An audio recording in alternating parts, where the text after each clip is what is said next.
Okay, here we go. Duly noted. 5/20/2013. Dr. Kathy Dooley, Dr. Chiropractic, Master of Science in Clinical Anatomy. I'm here in the San Francisco Bay Area. I'm very excited with some of my cohorts in crime in the NKT community, and they're going to introduce themselves. Michael Westgate, I work in Corte Madera. My name is Bob Gazo from San Francisco. Thomas Wells, I work in Santa Rosa. Tom Attardi in San Rafael and Novato. And I'm David Weinstock, and I'm the founder of NKT. And this is my home. Woo! Yeah. Awesome. So what we want to talk about today is the effect, as we're sitting, that we see with our patients that do a lot of sitting.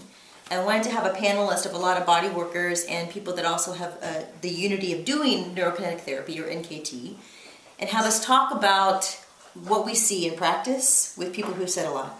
So who wants to get started? David Weinstock. I got to intern with you this week, my boss and movement mentor.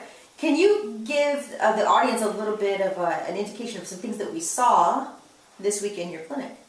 Well, we saw a very, the most typical pattern that we saw based on movement that we watched, like the overhead squat, was the inability of people to move their hips.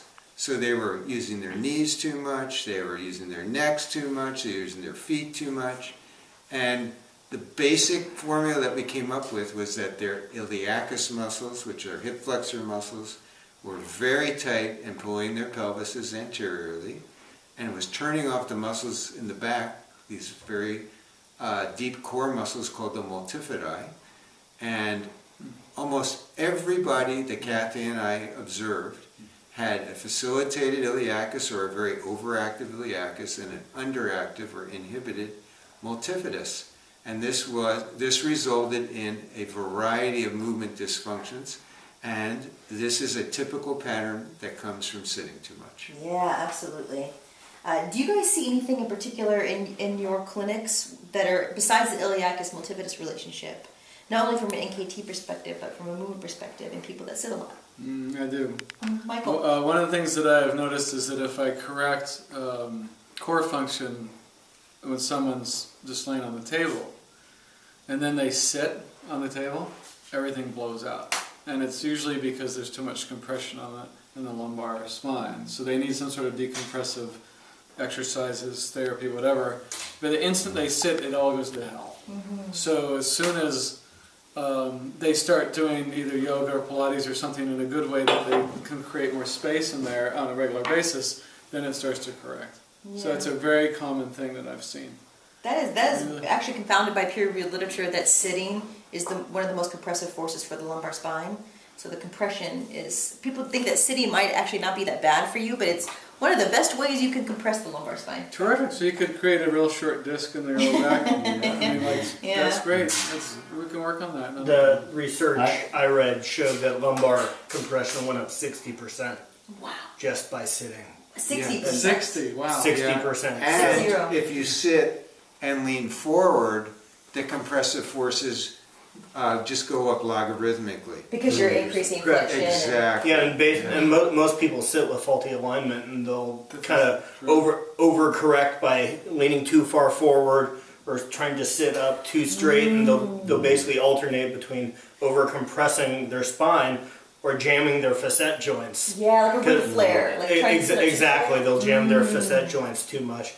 And and Michael touched upon how people will often go weak in a seated position. Oftentimes I'll have to do kind of some positional testing, and I'll find issues that they have that are very specific to when they're in the seated position, not just necessarily things like a tight iliacus that they take with them throughout the day. So you test them seated? I test them seated. Very cool. I do too. Very I test them seated, and you'll find a lot of things that might be fine in higher level, higher developmental positions aren't working in that position because it's one they spend so much time in, almost to a pathological amount. Wow. What I see a lot is a lot of posterior tilt due to the short, tight hamstrings. People slouch when they sit. Yes, and not only that, because of that effect, I see a lot of short, tight rectus abdominis muscles. Can you as well as demonstrate that? How a person would sit like that? collapsing Yeah. down like this, which Slouch. also collapses the chest and also rounding the shoulders and really short, tight pectoralis minors a lot, chronically tight, which in the reverse, on the opposite side, is just we have a lot of long, tight muscles that are reacting to the short, tight muscles Very in the interesting. front. So They're it's all tight. Yeah. They're all tight. They're all tight. Bob, what do you think? Do you see anything in particular when you're working with clients? Yeah, I see a lot of the iliacus too, probably of all the hip flexors. I usually just palpate from lateral to medial, and I'll just go across each and just see where I feel most of the tension. And probably most frequently, I would say most often I find iliacus, and then because that's synergistic with some of the other muscles like the psoas, maybe the psoas isn't firing quite as strongly because you got so much shortening of the iliacus.